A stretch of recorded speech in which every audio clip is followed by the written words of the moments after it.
Hello friends, good morning. तो आज સવારમાં રેડી થઈ ગયા છીએ, બાપાના દર્શન પણ કરી લઈએ। વાગ્યા છે અત્યારે સવારના 4:45 અને આપણે જઈએ છીએ સાળંગપુર હનુમાન દાદાના દર્શન કરવા। તો અત્યારે આપણે આવી ગયા છીએ વસઈ ગામના હાઈવે પર અને અહીંયાથી ફ્રેન્ડની ગાડીમાં જઈશું મહેસાણા રામપુરા ચોકડી। રામપુરા ચોકડી પહોંચી ગયા છે અને ભાઈ પણ આવી ગયો છે, તો અત્યારે ચલો એની સાથે જઈશું મહેસાણા બસ સ્ટોપ। તો ફ્રેન્ડ્સ, અત્યારે આપણે પહોંચી ગયા છે મહેસાણા ઓલ્ડ બસ સ્ટોપ પર। આ છે મહેસાણાનું ઓલ્ડ બસ સ્ટોપ અને આપણી બસ અહીંયાથી જ ઉપડશે સીધી સારંગપુર જવા।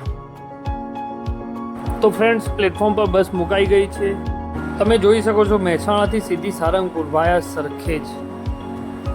વિમલ અત્યારે ઓનબોર્ડિંગ કરી રહ્યો છે, પાછળ ફ્રેન્ડ છે વિવેક। ચલો અમે પણ બસમાં બેસી ગયા છીએ। તમે જોઈ શકો છો ઓલમોસ્ટ બસ ખાલી જેવું જ છે। આ છે આપણા કંડક્ટર। સીટો પણ ખૂબ જ આરામદાયક છે, તો 5 કલાકની સફરમાં ખબર નહીં પડે। તો ટિકિટ લઈ લીધી છે અને મહેસાણાથી સાળંગપુરના એક જણના થાય છે 181, તો અમારા 3 જણના થયા છે 543 રૂપિયા। આશરે કિલોમીટર છે 242। તો ફાઇનલી હવે 6:30 વાગે મહેસાણા ઓલ્ડ બસ સ્ટેશનથી બસ નીકળી ગઈ છે અને હવે અહીંયાથી જશે મહેસાણા ન્યૂ બસ સ્ટોપ પર, જે મોઢેરા ચોકડી પર આવેલું છે। તો મિત્રો, આ બસની ખાસ વાત એ છે કે આપણને એક જ દિવસની અંદર સારંગપુર હનુમાન દાદાજીના દર્શન કરાવીને પરત સાંજે મહેસાણા પણ આ જ બસ લાવી દે છે। અત્યારે આપણે આવી ગયા છીએ મોઢેરા નવા બસ સ્ટોપ પર, જેને ન્યૂ બસ સ્ટોપ તરીકે ઓળખવામાં આવે છે, જે સિમંદર મંદિરની બિલકુલ બાજુમાં છે। તમે જોઈ શકો છો મિત્રો, બસ પ્લેટફોર્મ પર આવી ગઈ છે અને નવા મુસાફરો બસની અંદર બેસવા માટે પડમપડા કરી રહ્યા છે। આપણે અત્યારે પહોંચી ગયા છીએ અમદાવાદમાં સરખેજ હાઈવે પર। આ છે અમદાવાદમાં આવેલી નિરમા યુનિવર્સિટી, જ્યાં બસ ઊભી રહી છે અને અહીંયા સ્ટુડન્ટો બસમાંથી ઉતરી રહ્યા છે। તો મિત્રો, અત્યારે આપણે પહોંચી ગયા છીએ અમદાવાદમાં બોપલ વિસ્તારની અંદર અને આ તમે જોઈ રહ્યા છો અમદાવાદનો પેલેડિયમ મોલ છે। તો મિત્રો, અત્યારે આપણે પહોંચ્યા છીએ ઇસ્કોનના ગાંઠિયા, જે આખા ગુજરાતમાં પ્રખ્યાત છે। આપણે પહોંચી ગયા છીએ સરખેજ અને સરખેજમાં બસનો 5 મિનિટનો હોલ્ડ। તો હવે સરખેજથી સાળંગપુર જવા માટે બસ નીકળી ગઈ છે।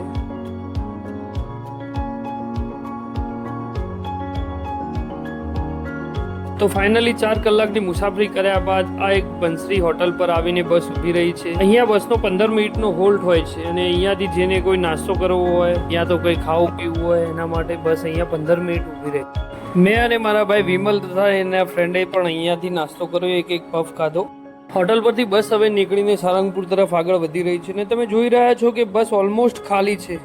અત્યારે આપણે પહોંચી ગયા છીએ ધંધુકા અને આ છે ધંધુકાનું બસ સ્ટેશન। અહીંયા બસમાં જે આગળના મુસાફરો બેસશે અને અહીંના સુધીના મુસાફરો છે તે ઉતરી જશે। તો મિત્રો, હવે આપણને દૂરથી સાળંગપુર દાદાના મંદિરની બિલ્ડિંગો દેખાવા લાગી છે। તમે જોઈ શકો છો, તમને પણ દેખાશે કે આ સામે વ્હાઇટ હાઉસ અને ભોજનાલય દેખાઈ રહ્યું છે। તો ફ્રેન્ડ્સ, ફાઇનલી 5.5 કલાકની મુસાફરી કર્યા બાદ અત્યારે આપણે વાગ્યા છે 11:30 અને પહોંચી ગયા છીએ સાળંગપુર હનુમાન દાદાના મંદિરે। અત્યારે આપણે જે બસમાં હવે આ છે અને રિટર્ન પણ આમાં જ જવાનું। વિમલ પણ ઇશારા કર્યું છે કે ચલો ભાઈ ફટાફટ જઈને દર્શન કરીને આવીએ। બસનો ટાઈમ 1 જ કલાકનો છે, 1 કલાકમાં બસ અહીંયાથી પરત મહેસાણા તરફ જવા નીકળી જશે। અમે 3 જણા અત્યારે મંદિરના મેઇન ગેટની અંદર જઈ રહ્યા છીએ અને બહાર છે બધું શોપિંગ સેન્ટર। મંદિરના ગેટની અંદર એન્ટ્રી કરતા જ હનુમાન દાદાની શ્રી વિશાળકાય મૂર્તિ દેખાઈ ગઈ। વિમલ મૂર્તિ જોઈને ખુશ થઈ ગયો અને આ મંદિર છે અને બાજુમાં એમની સામે જ કમ્પ્લીટ છે હનુમાન દાદાની વિશાળકાય મૂર્તિ, જે પંચધાતુથી બનાવવામાં આવેલી છે। આ છે વ્હાઇટ હાઉસ। આપણે અત્યારે એકદમ મંદિરની પાછળના ભાગમાં પહોંચી ગયા છે। તમે જોઈ શકો છો મિત્રો, મંદિર કેટલું જ સુંદર છે અને એની કોતરણી પણ કેટલી સુંદર છે। આ છે મંદિરમાંથી દર્શન કરીને બહાર નીકળવાનો એક્ઝિટ ગેટ, જ્યાંથી ભક્તો દર્શન કરીને બહાર નીકળે છે। આ મંદિરની બહાર રેલિંગ છે, જે શનિવાર અને મંગળવારના દિવસે આ રેલિંગ ફૂલ ભરેલી હોય છે। અહીંયા દર્શનાર્થીઓનો બહુ જ મોટી સંખ્યામાં દર્શનાર્થીઓ દર્શન કરવા માટે આવે છે। આપણે પણ દર્શન કરવા માટે રેલિંગમાં આવી ગયા છે અને જય હનુમાન શ્રીના નાદ સાથે આપણે મંદિરની અંદર પ્રવેશ કરીએ છીએ। જય હનુમાન દાદા। તો મિત્રો, આપણે મંદિરની અંદર આવી ગયા છે અને તમે જોઈ શકો છો કે આપણી બિલકુલ સામે ચમત્કારિક અને ખૂબ જ સુંદર એવી હનુમાન દાદાની મૂર્તિ દેખાય છે। હું આજે મિત્રો તમને હનુમાન દાદાજીના દર્શન ખૂબ જ નજીકથી અને મારાથી બને એટલું ખૂબ જ સુંદર રીતે રીતે અને એકદમ નજીકથી દર્શન કરાવું. મિત્રો તમે જોઈ રહ્યા છો આ મંદિરની અંદર કેટલી ભીડ છે. આ આડા દિવસે આટલી ભીડ હોય છે અને શનિવાર અને રવિવાર ને મંગળવારના દિવસે તો મંદિરની અંદર પગ મૂકવાની પણ જગ્યા હોતી નથી. તો અત્યારે આપણે મંદિરની અંદર હનુમાન દાદાની દર્શન કરવા માટે આગળ વધી રહ્યા છે. તમે જોઈ શકો છો મિત્રો, હું બને એટલું તમને સારી રીતે દર્શન કરવાનો પ્રયત્ન કરી રહ્યો છું. આ હનુમાન દાદાની મૂર્તિ છે, કેટલી સુંદર અને એકદમ ખિલખિલાટ મૂર્તિ દેખાઈ રહી છે. દાદાના મંદિરની વાત કરું તો તમને જે આ મંદિરની મૂર્તિની આજુબાજુમાં જેટલું બી સુનેરી રંગનું દેખાય છે તે બધું સુવર્ણથી મઢેલું છે, બધું જ સોનાનું છે. અહીંયા મંદિરમાં દાદાની સામે આવીને તમે કોઈ પણ અરજ કરો છો, મનથી જે પણ માનો છો કે જે પણ તમારા દુઃખ દરિદ્ર કહો છો એ દાદા સંપૂર્ણપણે એનો નિકાલ કરે છે. મિત્રો આ મંદિરની અંદર તમે જોઈ શકો છો કેટલું સુંદર કલાકૃતિ છે અને મંદિરની અંદર આટલી ભીડ હોવા છતાં પણ એકદમ ઠંડકભર્યું વાતાવરણ છે. અને હનુમાન દાદાની સામે જોઈએ તો આપણા બધા જ દુઃખ દૂર થઈ જાય છે.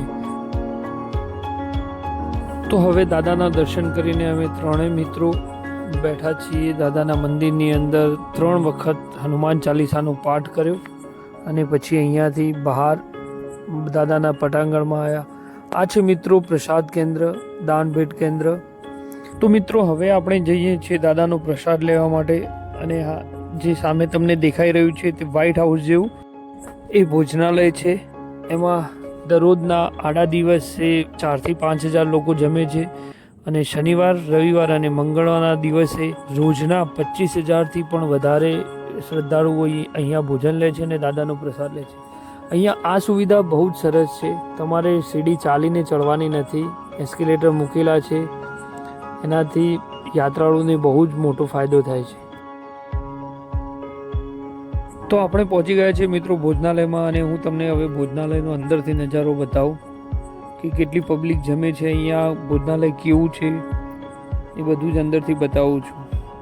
આપણે હવે આવી ગયા છીએ ભોજનાલયના મુખ્ય હોલમાં અને તમે જોઈ રહ્યા છો મિત્રો કે કેટલી મોટી હજારોની સંખ્યામાં લોકો હનુમાન દાદાનો પ્રસાદ લઈ રહે છે. અને આ પ્રસાદ અહીંયા વિના મૂલ્યે આપવામાં આવે છે, 1 પણ રૂપિયો લેવામાં આવતો નથી. તમે અહીંયાની ચોખ્ખાઈને જોઈ શકો છો. આ રીતે બકેટ મૂકેલા હોય છે, અહીંયાથી વાટકી લેવાની, ત્યાંથી આગળ આપણે નીકળ્યા એટલે આ રીતે પાંજરાની અંદર થાળીઓ ભરાયેલી હોય છે, ત્યાંથી થાળી લઈ અને પછી આગળ કાઉન્ટર ઉપર આપણે પ્રસાદ લેવા માટે જઈશું. તમે જોઈ શકો છો મિત્રો પ્રસાદમાં પણ કેટલી સ્વચ્છતા, સારું એવું શુદ્ધ અને પૌષ્ટિક આહાર આપવામાં આવે છે પ્રસાદી રૂપે. તમે જોઈ શકો છો રોટલી છે, દાળ છે, શીરો છે, 2 શાક છે ને ભાત. અહીંયા એકદમ ડિસિપ્લિનથી ભોજન પીરસવામાં આવે છે અને એકદમ સ્વચ્છ અને સુંદર વાતાવરણ હોય છે. ત્યારે અમે 3 ભાઈઓ જમવા બેસી ગયા છીએ અને હવે જમીને પછી અહીંયાથી હનુમાન દાદાની જે 51 ફૂટની પંચધાતુથી બનાવેલી મોટી મૂર્તિ છે ત્યાં દર્શન કરવા જઈશું. વિમલ અત્યારે ફોટા પાડી રહ્યો છે. ખરેખર દાદાનો પ્રસાદ જેટલું સુંદર દેખાતો હતો એટલો સ્વાદમાં પણ એટલો જ ખૂબ જ સરસ અને એકદમ સ્વાદિષ્ટ. તો મિત્રો પ્રસાદી લઈને હવે અમે આવી ગયા છીએ અહીંના એક્ઝિબિશન શોપ પર. અહીંયા મંદિર, હેન્ડક્રાફ્ટથી બનાવેલી વસ્તુઓ, પરફ્યુમ, હનુમાન દાદાના ફોટા, ટી-શર્ટ્સો, ધૂપ, અગરબત્તી, કાચના ફોટા, લેમિનેશનવાળા ફોટા, હેન્ડક્રાફ્ટથી બનાવેલી વસ્તુ વગેરે બહુ જ માત્રામાં ને બહુ જ સારી એવી વસ્તુઓ અહીંયા મળતી હોય છે. તો તમે જ્યારે બી આવો ત્યારે અહીંયા વિઝિટ કરવાનું ના ભૂલતા. હવે મિત્રો અમે જઈ રહ્યા છીએ હનુમાન દાદાની 51 ફૂટ ઊંચી પ્રતિમા બનાવેલી છે ત્યાં, જે પંચધાતુથી બનાવવામાં આવેલી છે. તો ફ્રેન્ડ્સ તમે જોઈ શકો છો આ છે જે હનુમાન દાદાની મૂર્તિ. અત્યારે હું ઊભો છું તો પણ ઉપર પૂરી મૂર્તિ દેખાતી નથી. અહીંયા આવીને અમે થોડા ફોટાને પડાવીશું અને પછી અહીંયાથી હવે લાસ્ટ સીધા બસ જઈને ઘરે જઈશું. તો મિત્રો હવે ફાઇનલી મંદિરના દર્શન કરીને હવે અમે પરત નીકળી ગયા છીએ. મહેસાણા જવા માટે બસમાં બેસી ગયા છીએ. તો ફ્રેન્ડ્સ ફાઇનલી હવે આપણે પહોંચી ગયા છીએ મહેસાણા અને કંડક્ટર પર તમે જોઈ શકો છો કે હવે બસ મૂકીને પોતાની ડ્યુટી પૂરી કરી છે. તો મળીએ ફ્રેન્ડ્સ હવે નવા બ્લોગમાં.